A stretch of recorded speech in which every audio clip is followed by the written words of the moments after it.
Alrighty, we're going to go ahead and get started. So, my name is Garrett Barrio. I work with Gensco Tech Services. I'm one of the Mitsubishi DSGs. Today, we're going to be going over the Intelli-Heat dual fuel system. The Intelli-Heat, why are we getting into it? It's opportunity. 52% of the market are still currently natural gas or LP. Mitsubishi wants to get in on that market, and they want to own the heat pump market in it. In order to do that, we've created the PAA coils. That way we can share the market with gas furnaces. With our coils, we can extend the shoulder season by offering very high COPs, reduce fossil fuels and carbon emissions by up to 40%, provide efficient heating and cooling year-round, and conform to greenhouse gas reduction efforts through partial electrification. You can see on the pie chart there that currently 48% of our market is LPR, utility gas, excuse me. And about 4% is LP, bottled or tanked gas. And about 9% is other, and only 39% is electric. So, like I said, Mitsubishi is wanting to get in on a bigger piece of the market share. And with the Intelli-Heat, that's what gives us the ability to do that. Right here, this is a good example of what the Intelli-Heat is. This is an example of a one-to-one system. As you can see, we got our one-to-one PUY or PUZ heat pump with our Intelli-Heat coil sitting on top of our gas furnace. On a one-to-one system, it can be used as a cooling only on a PUY. It can be hooked up to a PUZ heat pump, a hyperheat, anywhere from 1.5 to 3.5 tons. By the way, I forgot to mention it. I have Aaron Larson here. He's going to be helping out with the chat. If you guys have questions, please type it in the chat and he'll get it to you as quick as he can. If we don't get back to you, we'll have an open session at the end for people to talk and ask any questions they may have. Operation of this unit takes any of the Mitsubishi thermostats or a 24-volt thermostat. We'll get into that a little bit later. But it'll hook up to your Intelli-Heat control panel.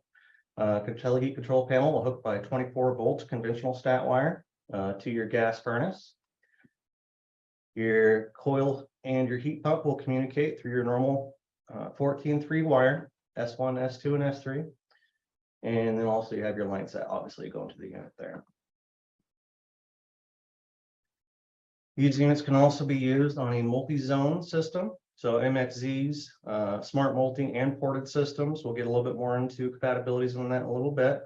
Here's an example on a branch box system.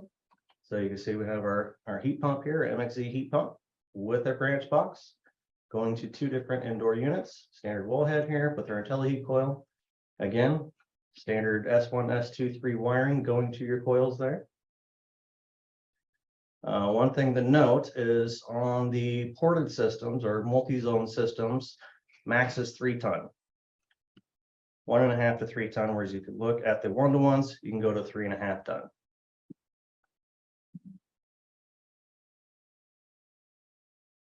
Applications for the system. Obviously, replacing failed ACs. Furnaces generally outlast ACs. Compressors don't last nearly as long as heat exchangers. So this is a good opportunity on older systems where people may not want to be upgrading their furnace, but want a heat pump or want a high efficient AC. We can help them out with that. Many homes still do not have ACs today. So this is an opportunity to be able to provide them with a high efficient AC or heat pump on an older gas furnace that they don't have their AC currently. Obviously, in the new construction, we can provide high efficiency, quality comfort, meet energy codes, and in a lot of cases, there are rebates available for these things.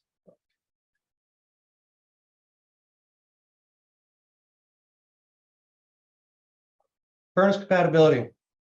These furnaces or coils are capable of anything that's thermostatically controlled and non-communicating, meaning anything 24-volt controlled. If you have 24-volt, your standard red, common, white, yellow terminals, this coil can be used with that. Anything that is DC controlled or communicating back and forth will not work with that. It has to be 24-volt controlled unless that furnace has the ability to be changed over to 24-volt controls for communication. Otherwise, you're going to be stuck with the 24-volt. Different fan motors We obviously can do single stage furnaces, 2-stage furnaces, or variable speed. So ECM, multi-speed motors, and PSC motors. And we'll get a little bit more into that a little bit later on, how to set that up. Features and benefits. So we have a pretty large variety of coils that can be installed to suit your applications. Our 18, 24, and 30,000 B2 coils come in 26 tall and either 14.5 or 17.5 wide. That way we can match up with your most common furnace sizes. Your 36 and 42s, they come in 31 inches tall, and again, 17.5 or 21 wide to match your furnace. Our coils are coil-only matchups with Mod 95 furnaces and some of those higher efficiency furnaces. We've seen sears over 20, which is pretty darn good for a coil-only matchup. Again, compatible with 24-volt gas furnaces, not approved for oil furnaces. That's important there to know. Your oil furnaces are burn a little bit too hot for these things, not tested, not approved for use on those things. So make sure you stick with gas or propane only. As far as controllers go, pretty much any of our Mitsubishi MA controls, your simple touch, Par 40s, those will work on this thing, MHK2s, Kumo Cloud, along with any of your 24-volt conventional thermostats using a PAC 445 interface. So if they want to retain their Nest thermostats, their Honeywell stats, they can do that with this. And we'll get more into that in a little bit. These coils are multi-positional. They come set up for either horizontal, left, right, vertical, up, or down. So give you some option there to play with there. The control box, which is this right here, that's where the brains of the operation are, can be mounted anywhere. It does not have to be on the coil. It can be mounted on the wall, it can be mounted on the ceiling, mounted on the floor, don't care, as long as it's within 5 feet of the coil. And the reason for that is the coil thermistors have to plug into that coil box. So they cannot be spliced, and you've only got about an 8-foot cord. So you need some little extra slack to be able to get in there without having too much tension on them. So within 5 feet. Balance points from when this thing switches from heat pump over to furnace. It's going to change a little bit depending whether you're using a hyperheat or a standard heat pump. As you can see, we had a pretty wide variety of balance points, ranging anywhere from -11 degrees to 32 degrees, or furnace only if you're using a PUI cooling only system. So with that, it's going to change a bit. Like I said, you start getting the negative degrees, it's going to be on the hyperheat units. 9 degrees and up, that's going to be on pretty much all your units. That's the point at which your furnace is going to switch from the heat pump to the gas furnace automatically based on outdoor temperature. Capacity balance point, we'll get into this a little bit more.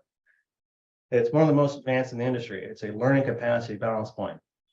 And again, we'll get into that here in just a little bit. Pretty cool stuff on that though.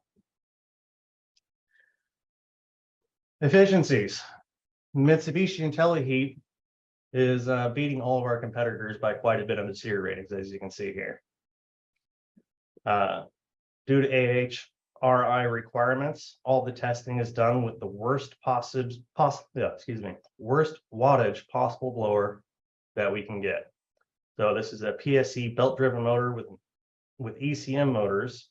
We're seeing efficiencies as high as 20.5 SEER, but because we have to rate them based on the worst case scenario, we're seeing about 17 SEER on a belt-driven motor. So that's pretty darn good. As you can see with your different 1-to-1 setups here, we have our SEER ratings, again, based on that belt-driven motor, along with our COPs. You'll notice our COPs in this thing are pretty darn good, even on at 5 degrees. Got decent COP on these things.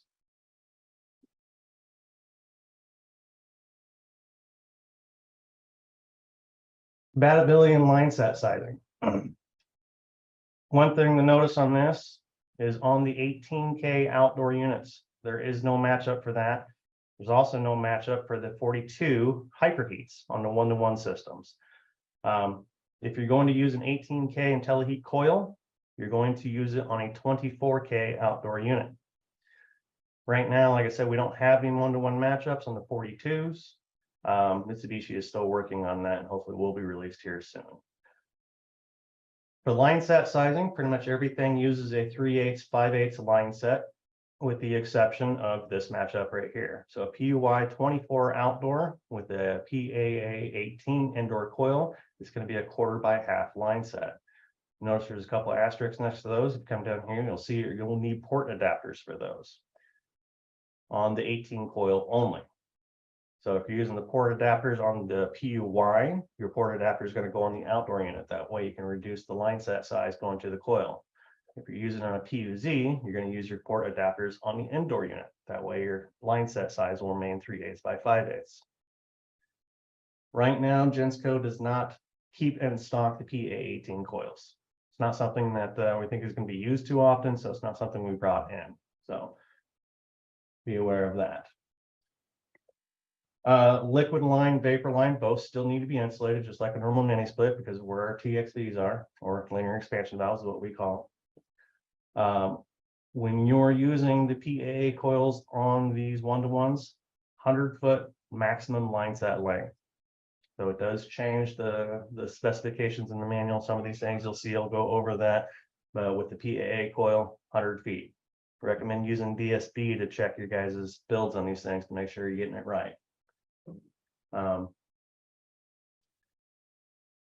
Multi-zone compatibility.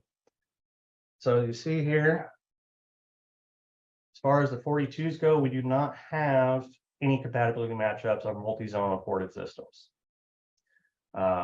Restricted to 36s on branch boxes only. You notice we are restricted quite a bit on sizing for the ported systems.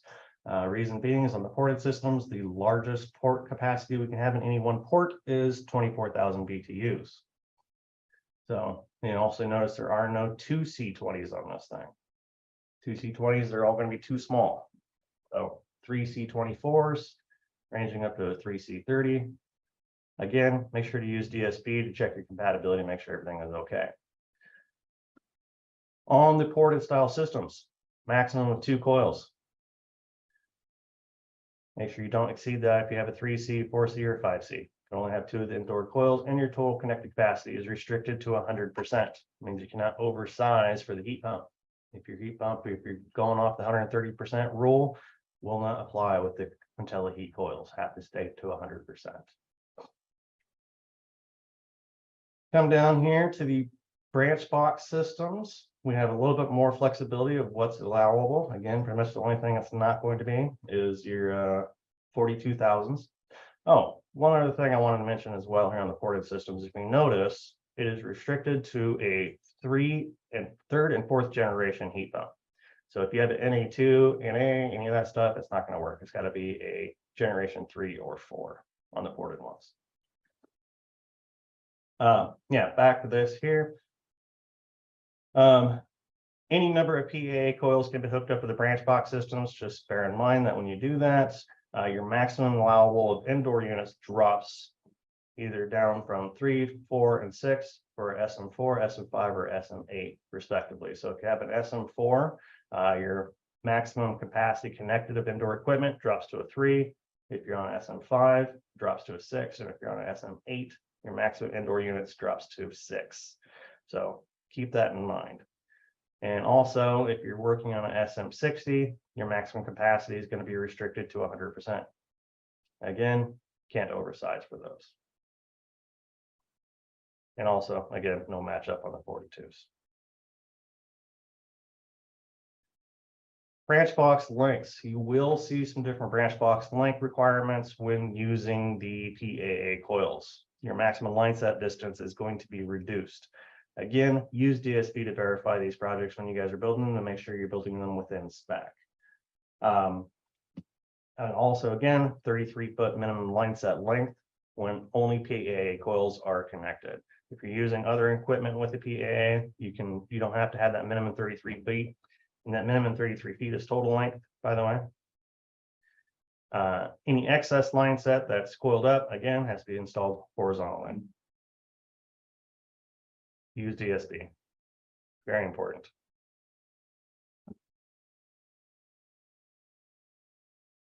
Airflow. In order to get optimal efficiencies and humidity removal, we have to make sure the airflow is set up correctly. So here is some of the airflow requirements on the 1-to-1 systems. Please refer to your manual of your coil for airflow requirements on that. It's going to be listed obviously in the manual. Use airflow ranges listed for heat pump operation. The system uses the Y signal on the furnace to control both heating and cooling for the heat pump. It will not be controlling the W1, W2s because that'll turn the gas furnace on. Obviously, we don't want that. So your fan speed settings are going to be based on your Y signal. So when you're changing your dip switches or your pins or whatever you got, make sure you're changing it on the Y signal. We do have minimum and maximum rated airflows in each coil, so please make sure to match that up with your furnace. And you can see we got targeted ones. If you're using a downflow furnace, do not exceed 350 CFM. What can happen is you can end up getting too much airflow across that thing and blowing water off the coil and into your ductwork, flood out your house, whatever it may be. Not a good situation. Don't exceed that 350.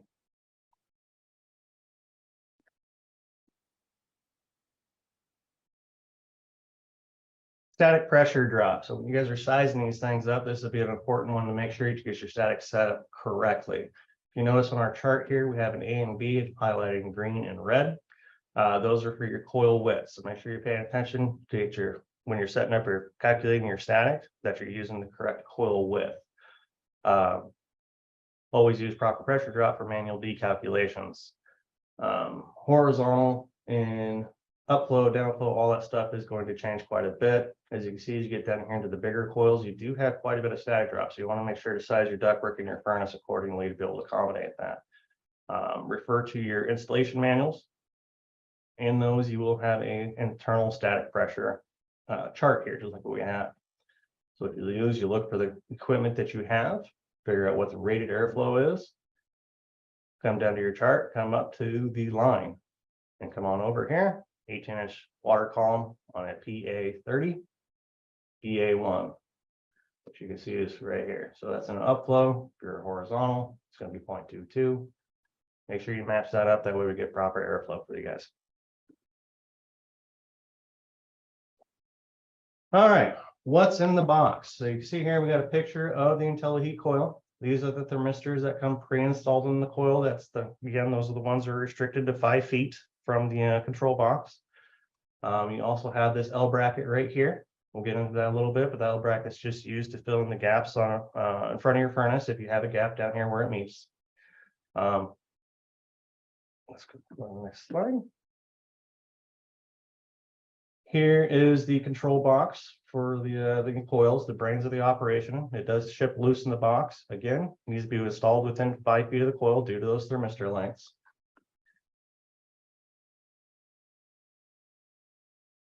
What's in the box? So it does come with just about all the accessories that you'll need for a standard installation on this thing, minus your thermostat controls. In the package, you'll have a couple of thermistors. You have a return air thermistor, which is this larger one with a bare copper end on it. And then also a non-adjustable thermostat that's set for 65 degrees. And that is this thermostat right here. It's got a red cover over the end of it. Both of those, this one, the return air temperature thermistor is going to be an important one. You'll have to use that. The non-adjustable thermostat will be used if you're using a Mitsubishi stat or a non-24 volt stat. And we'll get into that more in a little bit. It also comes with the bracket to mount those things into the return. And it also comes with a condensate float safety, which is right here, along with a connector to plug this into the board. One thing to note is this condensate safety does not tie into your low voltage. Does not break your red and white. It is designed to wire into the control board on the CN4F connector. And we'll get into that a little bit more later on. But if you guys wire that into your 24 volt, you are going to get a thermostat error. Here's that L bracket that we talked about a little bit. Again, that doesn't come in the accessory bag, but it does come with the kit. Here is that condensate safety along with those thermistors that we talked about. Again, the bare copper one here is the return temperature thermistor. The red one is a non-adjustable thermostat. A few times I've been seeing guys get calls because they're having a thermostat error after they install this thing. They got these flipped backwards of where they're connected to the unit. The unit does not like to try to read the non-adjustable thermostat for the return temperature. It doesn't work. So If you're coming up with an error after starting it, good idea, check the thermistors, make sure you got them wired up in the right spot. All right, so typical installation. So you'll see here, we kind of have a view of a horizontal and a vertical installation. And this is the furnace we have in our training center of a vertical installation. You can see the coil sitting on top of the furnace there. Again, always make sure your coil's on the supply side of your gas furnace. You do not want it on the return. A couple things to notice on here is on a horizontal application, you have a drain pan and a top plate on this thing. In a vertical application, those are gone. If you're going to use a vertical, horizontal up or vertical up or vertical down, you'll need to make sure to remove those. Horizontal left or horizontal right, you will have those in there. These things come pre-shipped from the factory in the horizontal right position. So if you guys need to change that to the horizontal left, you'll take the drain pan out along with the brackets and move it to the other side. We have some slides coming up that'll show that a little bit better. Here is your control panel on the side of the coil, which is this guy right here. And you can see you got your return temperature and your non-adjustable thermostat coming down into your return. Does not matter too much where in the return it is. If you have any kind of return heaters for any kind of reason like that, or a zone system with a bypass, you will want to make sure that these thermistors are upstream of that so it does not affect the readings of them. You want a good accurate reading of the house.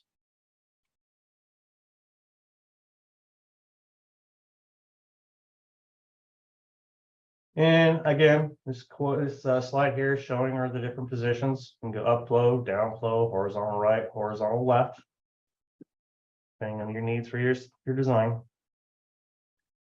And here's a better picture of the coil with the drain pan and the top plates that I was talking about. Again, if you're going in a upflow or downflow, this drain pan will need to be removed and this top plate will need to be removed. That will give you better static pressure readings and create a little better airflow for you and not give you airflow problems. If your systems are pre-installed with these things, so if you're horizontal right, you do not need to do anything out of the factory. It is all set up and good to go for you. If you're horizontal left, you will be moving this drain pan and these plates right here to the other side of your furnace. Please refer to your installation manual for doing that.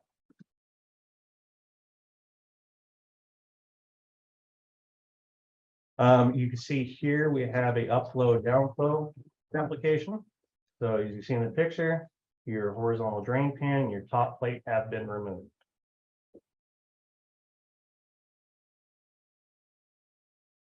This is an example of the horizontal left.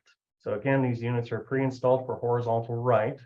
So if you're going to change it to a horizontal left, you'll need to make sure to change your drain pan over to the other side there.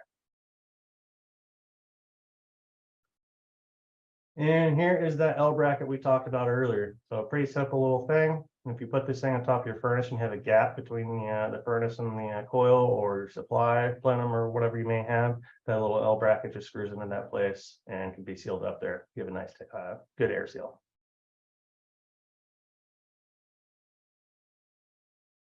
So this slide here is showing the different orientations of how we can mount the control box. Again, don't really care where you mount that thing as long as it's within 5 feet of the coil.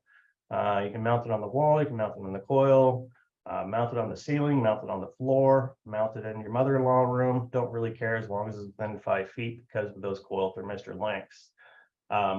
Cannot extend those wires. So what you get is what you get. As long as you're within 5 feet, you're good. Don't try to go further than that. If you're mounting it to the coil, there are some no-go zones here. So I'm marked out here with the little stripes. Anywhere in the center of the coil, and this is marked on the coils for you and in the installation manuals. If you try to screw into these areas here, you risk damage to the coil or drain pans. So make sure you stick to the marked area on the inside of the coils there to be safe. Do not use longer than 1/2-inch screws. If you guys try to run 2-inch screws into that thing, you will cause coil damage, and I promise you Mitsubishi is not going to replace that for you. Dimensions of the control panel is about 13.5 by 15 by about 5.5. So 13.5 this way, or excuse me, 15.5 this way, 15 that way, and 5.5 inches deep. It is kind of a big clunky box right now. Mitsubishi, I believe, is working on trying to get the size of that reduced down. This is what the inside of our control box looks like. So you can see in here, we have a couple different boards. This is our main control board. This is where all your thermistors and everything, your Kumo clouds, MHK2s and stuff are going to wire here. And we'll get into a little bit more on that in just a little bit. You have two separate terminal blocks in here for low voltage wiring. Terminal block A, TBA, is for your furnace wiring. TBB is for your 24-volt thermostat controls. For those of you that have used the 24-volt interfaces previously and other equipment, this is a little different. Your thermostat will not wire into that 24-volt interface. It is going to wire onto this TBB terminal block.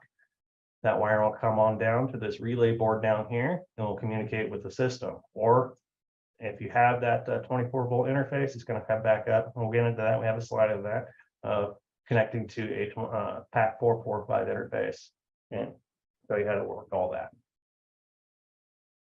On the outside of the box is this little control panel right here. So this thing has a couple different buttons on it that we'll get into. This thing is used for emergency test operation only. Apologize. There is a couple of LEDs on there. So these upper, what look like buttons are not buttons, they're just LEDs for W1, W2, depending on which one's being used, which one's going to be lit up. Then you have normal operation, which will normally be lit up green, test mode, and emergency operation. So if your heat pump's not working, anything like that, you're curious to see if the system is actually an emergency operation, this little light right here will be lit up for you. Right here, you have your line 1 or your line voltage coming from the unit, from the heat pump, along with your communication. So your standard 14.3, S1, S2, S3 is going to connect right here and go to your heat pump. Behind this control board is the power board for this thing. Not much you really need to do on that thing. They put it in a nice, real easily accessible spot back there. Not really, but it's back there. Like I said, not much you're going to need to do with that.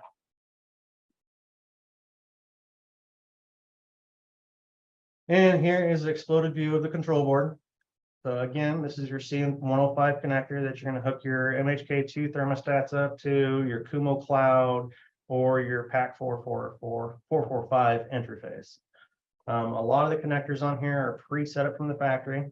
This one here is for your MA controller, which actually, if you come back on this slide here, if you're using a wired Mitsubishi thermostat, it is going to connect right here onto M1, M2.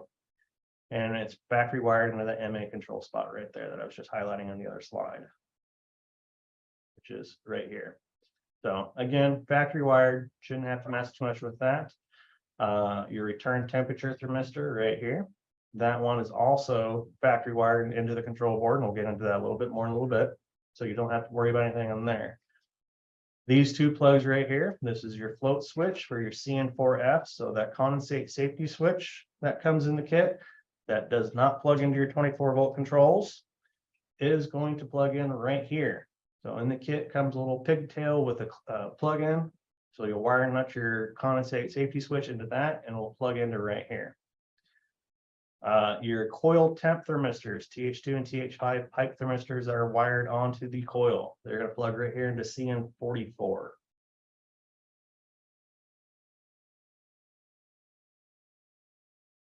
All right, and here we have our connection diagram for the S1, S2, S3, so your power and communication from the heat pump to the indoor coil.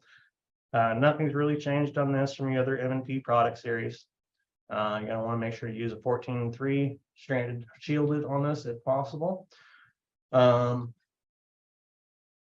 typical S1, S2, S3. Disconnect switch, make sure to use a 3-pole disconnect when required. So Mitsubishi does not require these on the system. That is up to local codes. If your local code requires a disconnect, then you will want to use a 3-pole disconnect. If you use a 2-pole, then you can still have high voltage on that S3. Dangerous situation. Don't want to put anybody's lives at risk. So make sure to use the 3-pole disconnect on that. All right, getting into more control wiring. So this is the TBA and TBB terminal blocks that are in the control box. Again, your TBA is where your gas furnace wires to. TBB is where your thermostat wires into. if you're using a 24-volt thermostat. Conventional thermostat wiring is acceptable on this, 18 gauge. Again, if you're using a Mitsubishi thermostat, it's going to wire into M1, M2. Make sure you follow the requirements for the Mitsubishi thermostats on that. Your relay board is down here on the bottom. Your return temperature thermistor. So this is the one where the guys get mixed up that I was talking about earlier. That thermistor with the bare copper end on it is the return temperature thermistor. It is going to wire into here to TH01 and RTN. If you're using a non-adjustable thermostat, which is on the next slide I'll show you, it's going to wire into your thermostat controls over here. And if you're using a 24-volt thermostat, you do not need that non-adjustable stat. But again, furnace is going to wire up on the left on the TBA. Your thermostat and your temp sensors are going to wire up on the right on TBB. And then your S1, S2, S3 is going to wire up the TBC. All right. This is that non-adjustable thermostat wiring I was talking about. So in the event that there's a power outage to the heat pumps, the heat pump goes into an error, it can't communicate anymore, but the gas furnace is still operational, the system will automatically switch over to the gas furnace to provide backup heat. If you're not using a 24-volt thermostat, so if you're using a Mitsubishi communicating thermostat, that is powered by the heat pump. So if your heat pump goes out or has any kind of errors, thermostat can no longer communicate. It is going to automatically switch over to this non-adjustable stat. The one that comes in the kit, again, is set for 65 degrees. You are going to wire that on the TBB terminal block between red and W1. If you have a two-stage gas furnace, you'll just do a jumper between W1 and W2 to bring on that second stage right away. Again, both the thermostats will wire or will be installed into the return air of the system. And make sure you do not flip those thermostats around, because once again, like I said, you will come up with an error code. Also, if you are using a 24-volt thermostat, once again, you do not need that non-adjustable thermostat.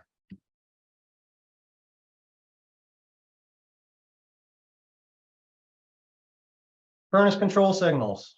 Pretty much standard stuff. You know, your red is your 24-volt. You're going to wire your furnace into your TBA terminal block. So you will need red for 24-volt, common, your W1s and W2s if you have a two-stage, and your G and your Ys and your Y2 if you have a two-stage. One thing to note, and we'll get into this a little bit more here, is your fan speeds on your Y, Y1, Y, and G. So the heat pump is going to run off of the G and the Y terminals. It doesn't run off of the W because the W's will turn on the gas heat. We don't want that. So if you're running a one-stage furnace, you're going to connect G to the G terminal and Y to the Y terminal. That way you have your fan control and your call for fan and cooling, essentially. If you have a two-stage furnace, you're going to jumper G and Y1 together and wire them together right here. And your Y2 is going to wire up to the Y2. And again, we have more wire diagrams in this a little bit later in the slides. We'll get a little bit more into it. Mode settings for the fan speed. So one thing that you guys are going to be aware of is when you're programming your thermostats or your dip switches, what's in like your MHK2 manuals and stuff is going to be a little bit different in Intelli-Heat. They're going to have some different meanings in there. So you're going to want to make sure to read your manuals to make sure you're setting these things up correctly. If you're used to just your standard setups, you may end up having some issues with this. Mode 23, which is normally in your MHK2 manuals and stuff, is going to be for your auxiliary heater control during emergency operation. On this setup, it is going to be selection of either one-speed or two-speed fans. So single stage versus two-stage furnace. So again, make sure to read your manuals on these things and the Intelli-Heat coil of what your modes are.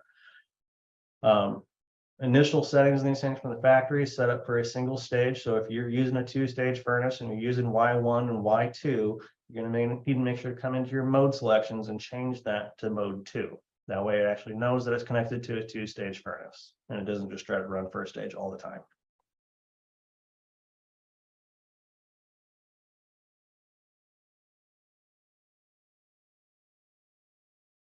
How the 2-speed fan control works. So again, if 2-speed fan control, you have to have mode 23 set to 2.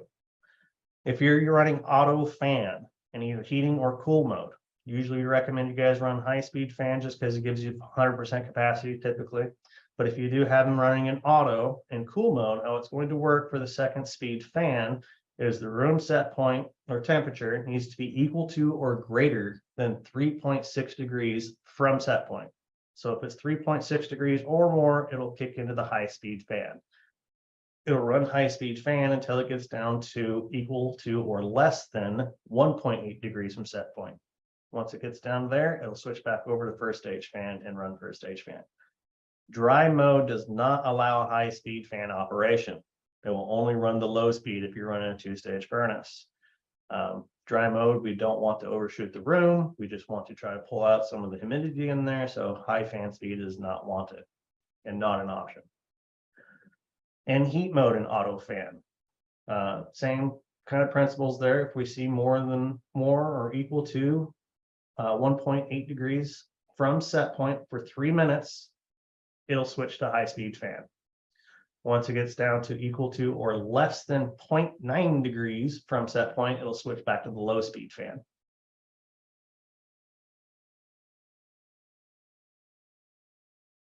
Float switch. So this is the float switch that comes in the kit. As you can see, it plumbs into the secondary port on your coil. This thing needs to be plus or minus 10 degrees from level. Most guys can eyeball that, but for the ones that cannot, recommend using a level.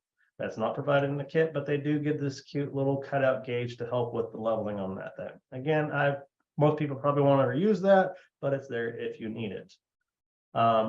This is the condensate switch that is going to wire into that CN4F plug, not the 24 volt.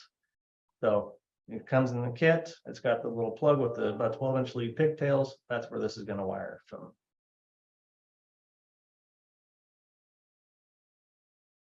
So in the float switch, there is an adjustment on the top of it to adjust that float up and down. The proper adjustment for this, why it's not set up from the factory, I'm not sure, but it should be 3 rings high. So if you're looking at the top of the plate there, once the thing's all mounted up, you should only see 3 thread rings sticking out of the top of that thing. That is properly adjusted. Make sure that is set up from the factory.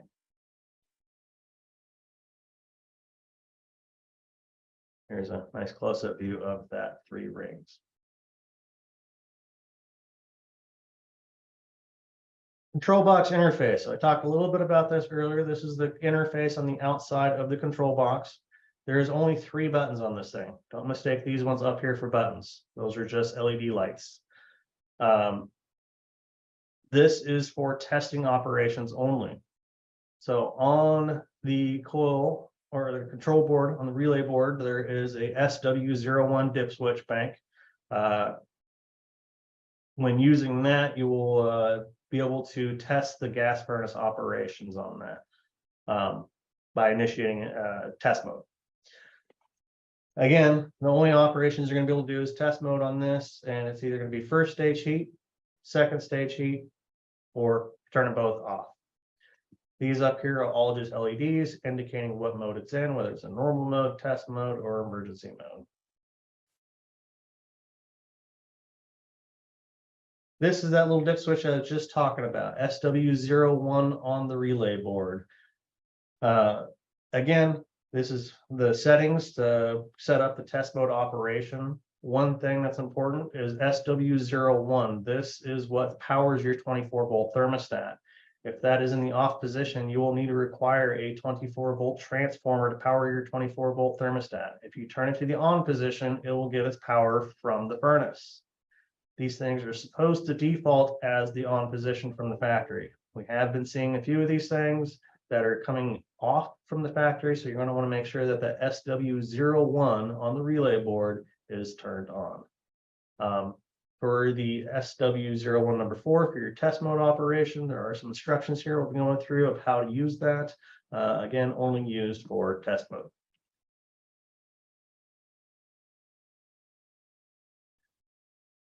And here is the test mode operation, how to do that. In order to get it into test mode, you're going to turn your power off to your heat pump for about 3 minutes. And then after that, you're going to set SW01 number 4 to the on position and power the furnace back on. Outdoor unit will need to remain powered off. Verify test mode is illuminated on the control box, and then you can use the W1 and W2 on the control box to test the first stage and second stage gas furnace if available on second stage.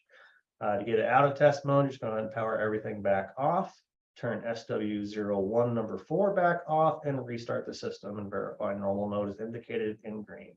One thing to note on these things is if you guys are doing power cycles on the system, we need to treat this thing as if your indoor equipment is powered separately from the heat pump. Meaning that your indoor equipment needs to be powered on before the heat pump is. So make sure to power up the furnace first and then heat pump when you're doing power cycles to avoid any kind of communication issues.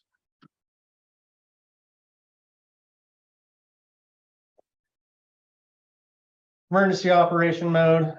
Again, what will happen is if the heat pump goes into default emergency operation, if something happens to the heat pump where it goes in error code, loses communication, or sees that it's powered off, won't need to do any dip switch changes on that thing. It will automatically switch over for you, and it'll be indicated by emergency mode indicator is lit up red. And at that point, either your 24-volt thermostat or your non-adjustable thermostat will control the furnace operation.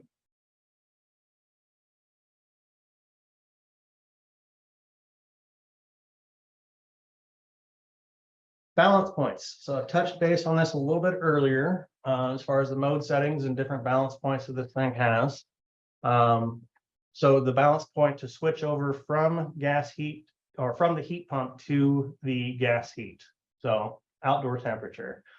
This will be settings done through your MHK2s, your Kumo Cloud, or your MA controllers, or if you're using a 24-volt thermostat, it's going to be done with dip switches on your PAC 445 interface. Default from the factory is set up to 32 degrees ambient outdoor temperature. So once it hits 32, it's going to stop running the heat pump and it's going to switch over to gas furnace. Those settings can be changed using the mode selection in your function settings. Again, I was telling you about that earlier. If you're looking at your standard thermostat manual, this is going to be different. These are normally your static pressure settings. On the Intelli-Heat coil, it is now going to be your economic balance point. On your standard heat pumps, your range is 9 degrees, 14 degrees, and 19 degrees, all the way up to 32, 27, 32, or furnace only. On your hyperheats, you're going to have a little bit lower temperature changes on these first 3 here, just because it's a hyperheat. Again, you won't have to do anything with that. Once the system's connected, it'll see it's a hyperheat and it's automatically on default to those if it's set to these. If you're using a PUY, cooling only outdoor units, you're going to want to make sure to switch this mode to furnace only. Otherwise, you're going to have a hard time getting heat out of that cooling only unit.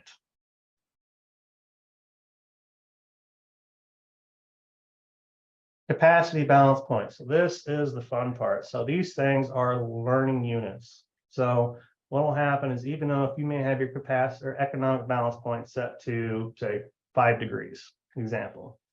If your system is running and it's been running for longer than 25 minutes and it sees that it's not dropping the temperature by more than 0.9 degrees below the set point or gaining any kind of temperature, it's going to automatically switch over to the gas furnace.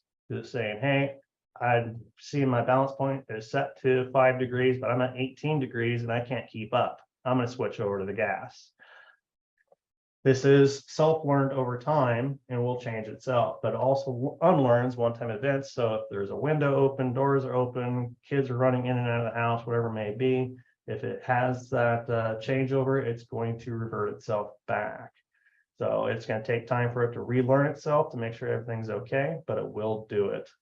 So what will end up happening is once it sees that one-time event, the next time it goes through its startup, it's going to slowly work the temperature down. And if it doesn't see a temperature change within 24 minutes, it's going to revert back to its learned balance point. But if it sees that it is gaining temperature on its own with just the heat pump, it'll continue to run the heat pump and adjust itself.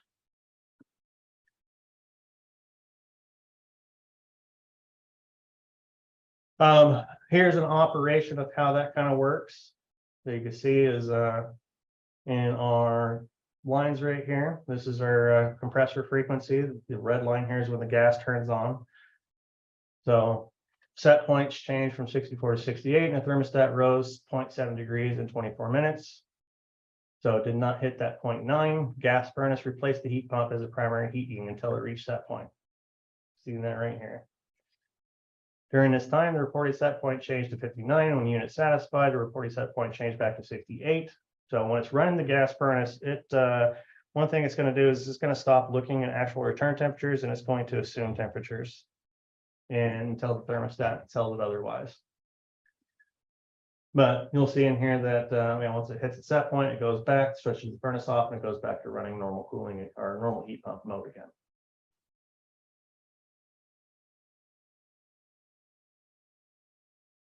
Controls. So this is the different controls that we can run on these things. Again, a pretty wide variety of controls on there. You can use a PAR 33, PAR 40, Simple MA, Touch MA, MHK2, Kumu Cloud, or a PAC US 445 only. So if you guys still have any old 444s lying around, that will not work on this. You have to use the newer PAC 445 if you're going to use a 24-volt thermostat. Like I said, if you're going to use a 24-volt thermostat, PAC 445, got to have it.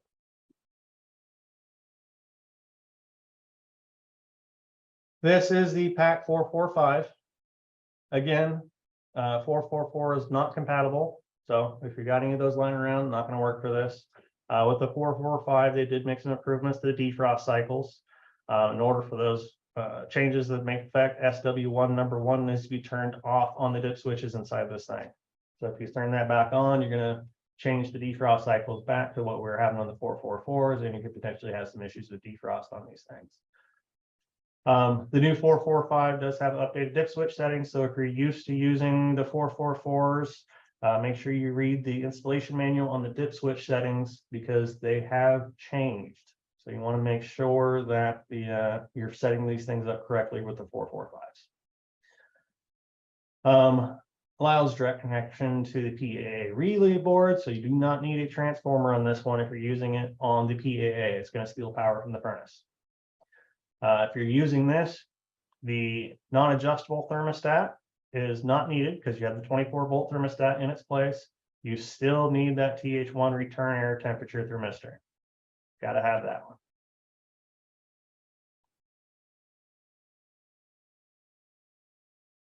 So this is the control board. This is our PAC 445 up here. One thing to note on this is if you guys have used these 24-volt interfaces before, these are a little bit different. Your thermostat does not wire into the 445 on the Intelli-Heat coil setup. It comes with a pigtail, which was this guy right here, this little pigtail. This is what wires into the 445 right here. This pigtail is going to wire into your control board or the relay board down below here. See that right here? It comes down and wires into that. Your thermostat is going to wire onto the TBB terminal blocks. And then from there, it goes down to the relay board. That way the system can control everything, and then it communicates back to the 445. 445 does still have the CN105 connection. So you need to make sure that that's plugged in. Wire up that pigtail. You should be good to go there. And also, again, on the relay board, SW01 number 1, even though it's supposed to be default from the factories on, verify that it is indeed on.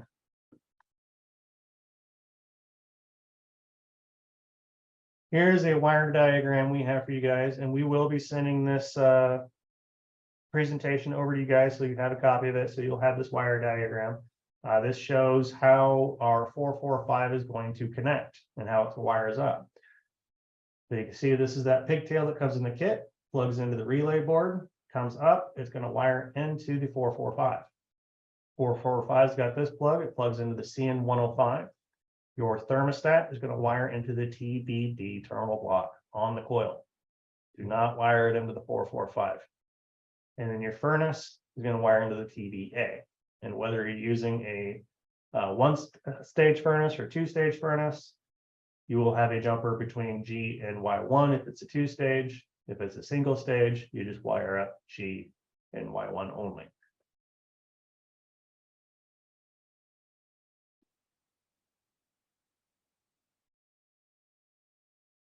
And this slide here, just got to go over that too. Again, make sure that SW01 that is circled back here.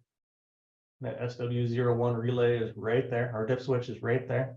So make sure SW01 number 1 is turned on.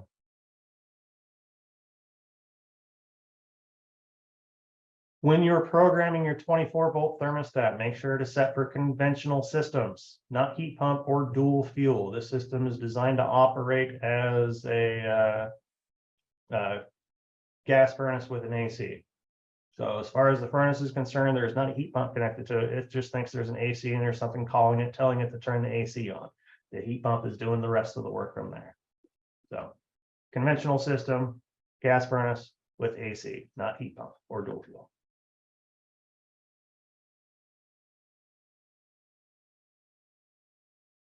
Again, this system is compatible with Kumo Cloud, and using the Kumo Cloud app, you can do your function settings with your balance points.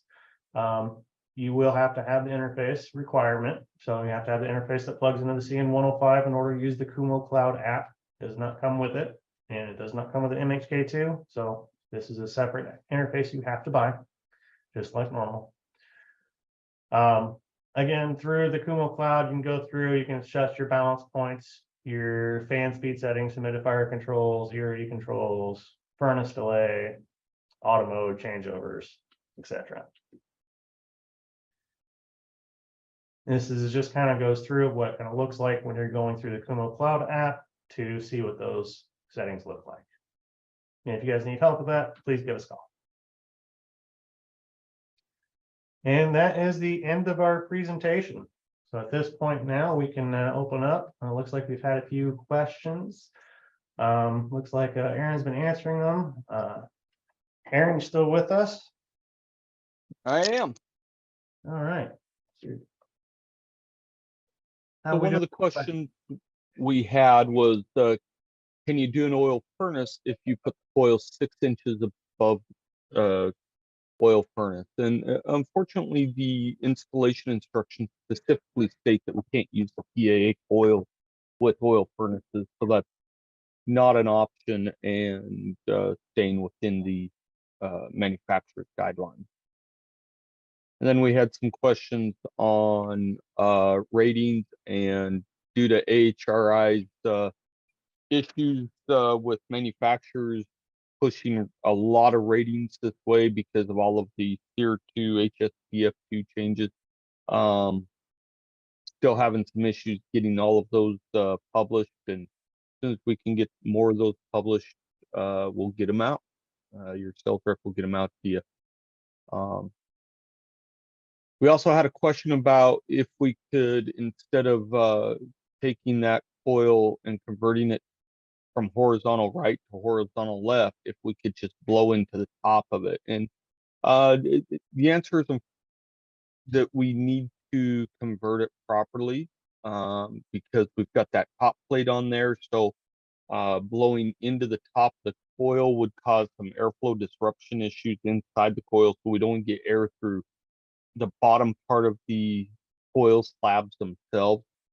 If we're to pull that top plate off, then we would have water blow off issues. So we really do need to convert that properly.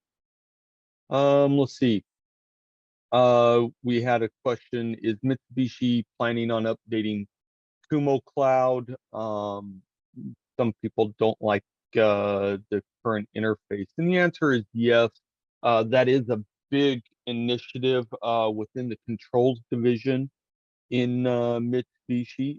They are actively working to update Kumo, making it easier. You guys have probably seen, for those of you who've done Kumo for a number of years, you've actually seen improvements over the last couple of years, making it easier to install, easier to program, all of that. They are working on a major refresh to the user experience on the app itself. So but that takes a little bit of time, and they're working on it.